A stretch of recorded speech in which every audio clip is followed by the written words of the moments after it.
అన్ని వర్షన్స్ విన్నారు మీరు. ప్యానెల్లో ఉన్న అందరికీ కూడా నమస్కారం. బలరాం గారు, ఈరోజు మనం చర్చిస్తున్న అంశం అంటే ఆచార్య గారు అన్నారు నేను వచ్చేవాడిని కాదు ఈ విషయం తెలుస్తా అని. కానీ వాస్తవానికి చాలా సీరియస్ అంశం ఇది.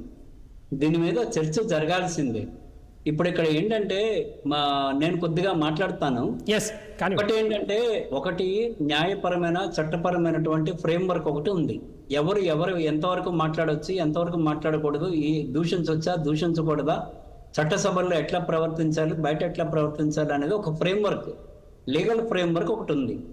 రెండోది చట్టపరమైనటువంటి నైతిక విలువలు అనేవి ఒకటి ఉన్నాయి. మనది ఒక సమాజం, ఆ సమాజంలో ఎవరు ఎట్లా ఉండాలనే దానికి ఒక ఫ్రేమ్వర్క్ ఒకటి ఉంది. దీంతో పాటు ఈ రెండింటితో పాటు మనం ఈ మధ్యని ఐటీ యాక్ట్ వచ్చింది, అందులో ప్రైవసీ యాక్ట్ ఒకటి ఉంది. ఆ ప్రైవసీలో డిస్క్లోజర్, వ్యక్తుల గురించి మాట్లాడేటప్పుడు వాళ్ళ పేర్లు కానీ వివరాలు కానీ ఆ కంటెంట్ కానీ మనం ఎంతవరకు మాట్లాడవచ్చు అనే దాని మీద కూడా ఒక చట్టం అనేది వచ్చింది. ఇన్ని చట్టాల మధ్య ఉన్నప్పటికీ కూడా బాధ్యతాయుతమైనటువంటి పదవుల్లో ఉన్నటువంటి వ్యక్తులు తమ పరిధిని దాటి, పరిధిని మించి మాట్లాడకూడని మాటలు మాట్లాడటం అనేది చాలా దారుణమైన విషయం. నేను ఫస్ట్ దాన్ని ఖండిస్తున్నాను. రెండోది ఏంటంటే, ఆమె ఇచ్చిన స్టేట్మెంట్లో సింగిల్ స్టేట్మెంట్ కాదు, అందులో 3 ప్రధాన అంశాలు ఉన్నాయి. ఒకటి, ఆమెని వెళ్ళమన్నారు, రమ్మన్నారు అనేది ఒక అంశం. దానికి కంటిన్యూషన్ ఆమె ఏం చెప్పిందంటే, ఆమెని వెళ్ళమని ఇంట్లో వాళ్ళు చెప్పారు అనేది ఒక అంశం. మూడోది ఏంటంటే, నువ్వు వెళ్ళకపోతే నువ్వు బయటకు వెళ్ళిపో అన్నారు అనేది ఒక అంశం. అంటే 3 అత్యంత ప్రమాదకరమైనటువంటి కామెంట్స్ అందులో ఉన్నాయి. ఆమె ఇప్పుడు మనం ఎవరి గురించి అయితే మాట్లాడుకుంటున్నామో, మహిళా మంత్రి గారు ఆమె మీద ట్రోలింగ్ అయింది, ఇది జరిగింది, అది జరిగింది అంటే దానికి పరిష్కారం ఆమె వెతుక్కోవాలి తప్ప, ఆమె లీగల్గా ఫైట్ చేస్తుందా, పార్టీ పరంగా ఫైట్ చేస్తుందా, లేకపోతే వాళ్ళని పిలిపించి అది ఆమె వ్యక్తిగతం, ఆమె మాట్లాడాలి. మిగతా సమాజం కూడా దానికి సహకరించాలి. అది ఒక అంశం. అంత మాత్రం నాకు దెబ్బ తగిలింది అన్నంత మాత్రం నేను వెళ్ళి ఇంకొక ముగ్గురిని గాయపరుస్తాను అనే సిస్టమ్ మన వ్యవస్థలో అంగీకరించేది కాదు. ఆమె 3 అంశాలని ఒకే స్టేట్మెంట్లో చెప్పింది. వాస్తవానికి మనం మాట్లాడుకుంటున్నటువంటి అన్కన్వెన్షన్ నాగార్జునకి ఏమీ కాదు. ఆయన పెట్టిన ఖర్చు 10 ఏళ్ల క్రితమే ఆయనకు వచ్చేసింది. ఇప్పుడు ఆయనకి ఏమి అందులో నష్టపోయింది ఏం లేదు. ఆయన తీసేసి పక్కన ఉన్నటువంటి దాంట్లో మళ్ళీ కట్టుకుంటాడు. ఆయన ఇదే బ్యారక్స్ని అక్కడ పట్టుకుపోతాడు, అక్కడ మళ్ళీ బిల్డింగ్ కట్టుకుంటాడు. దానికోసం ఆయన ఎంత దిగజారాడు అన్న విషయాన్ని ఒక మహిళా మంత్రి మాట్లాడటం అనేది చాలా దారుణమైన అంశం.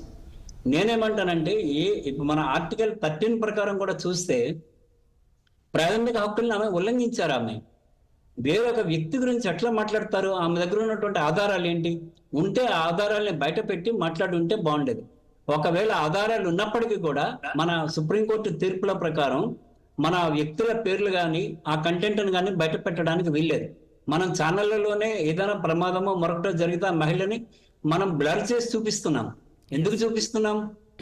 ఆమె గురించి మిగతా వాళ్ళకి తెలియకూడదు, ఆమెను హైడ్ చేయాలి, ఆమె డీటెయిల్స్ ని మనం మిగతా వాళ్ళకి చెప్పకూడదని మనం హైడ్ చేస్తున్నాం.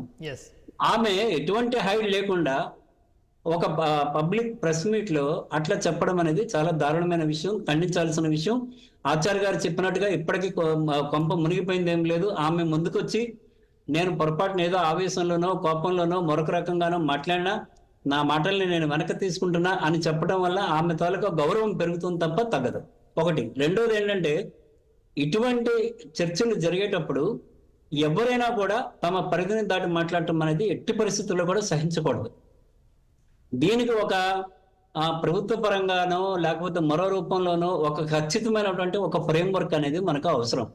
ఈ మధ్య కాలంలో ఇప్పుడు ఆమె ఇప్పుడు సురేఖ ఎందుకు మాట్లాడింది అంటే ఆమె గురించి జరిగిందని, అంతకుముందు ఏం జరిగింది, ఆమె ఏదో అన్నదని, అంతకుముందు ఏమైంది, ఇంకొకరు ఏదో అన్నారు.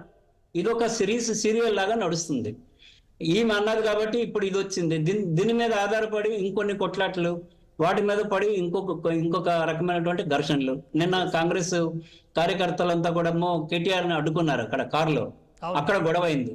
పార్టీ ఆఫీస్ మీద దాడి చేశారు, అక్కడ గొడవైంది. అక్కడ దాదాపు లాఠీ చార్జీ జరిగేంత పని అయింది, కొట్లాట బాగా జరిగింది. అంటే వీటికి కంటిన్యూషన్ వస్తుంది తప్ప ఎక్కడ దీనికి ఆ ముగింపు అనేది ఉండట్లేదు. కాబట్టి ఏదో ఒక దశలో దీనికి ముగింపు పలకాలి అని నేను కోరుకుంటున్నాను. కాబట్టి ఇరు పక్షాలు కూడా రాజకీయ పార్టీలు ప్రతి దశలో కూడా కొంత సంయమనాన్ని పాటించాలి. నాయకులు కూడా సంయమనాన్ని పాటించాలి. ఆమె ఒక బాధ్యతాయుతమైనటువంటి పదవిలో ఉంది కాబట్టి ఆమె మరింత బాధ్యతగా మాట్లాడాలి. రొటీన్ గా ఎవరో కార్యకర్తలు ఏదో మాట్లాడారు కాబట్టి అలానే నేను కూడా మాట్లాడతాను, లేదా నేను కూడా ఒక కార్యకర్తలాగానే ఉంటాను అంటే అది ఎంత మాత్రం కూడా సహించదగింది కాదు. రైట్ సార్, నేను మళ్ళీ వస్తాను దగ్గరికి. కైలాష్ గారు ఇక్కడ ఈ అంశాలే కాదు, ఇక్కడ మంత్రి గారు మాట్లాడిన మాటల్లో ఇంకో 2-3 అంశాలు ఉన్నాయి. రైట్, ఒకటి ఆమె చెప్పిన మాటల్లో ఈ ఇతర అమ్మాయిలు కూడా ఎవరైతే ఇతర అమ్మాయిలు ఉన్నారో వారు కూడా యాక్టర్లుగా ఉన్న అమ్మాయిలు అంటే తొందరపడిపోయి పెళ్లిళ్ళు చేసుకోకపోతే మమ్మల్ని కూడా రమ్మంటారేమో అనే ఒక ఆందోళనతో పెళ్లిళ్ళు చేసుకున్నారు అని చెప్పని ఒక అలిగేషన్ చేశారు. ఇంకొకటి డ్రగ్స్ అలవాటు చేశారు కొంతమందికి అని చెప్పారు. ఆయన కూడా డ్రగ్స్ తీసుకున్నారని చెప్పారు. ఫోన్ ట్యాపింగ్ చేశారని చెప్పారు. ఇవన్నీ కూడా ఉన్నాయి. ఇన్ని సీరియస్ కామెంట్స్ మంత్రి గారు చేశారు. బలరాం గారు, యా ప్రసాద్ గారు, జరుగుతున్న చర్చ పట్ల గాని లేకపోతే ఇటువంటి భాష మంచిదని గాని ఇటువంటి సమాజాన్ని దీన్ని అంగీకరించి చాలా గొప్పగా రేపు అవార్డులు వచ్చే కార్యక్రమాన్ని ఈ రాష్ట్రంలో ఈ దేశంలో రాజకీయ పార్టీలు తీసుకుంటాయని కానీ నేను అనుకోవట్లేదు. ఎందుకంటే ఒక ప్రజాస్వామ్య వ్యవస్థను నేను ముందే చెప్పిన, డెఫినెట్ గా మనందరం కూడా ప్రజల కోసం పనిచేసిన వాళ్ళమే. మీరైనా ఒక రిపోర్టర్ గా ఉండి ఈ ప్రజల మంచి బాగోగుల గురించి కొన్ని సందర్భాల్లో క్రిటిసైజ్ చేస్తాం, కొన్ని సందర్భాల్లో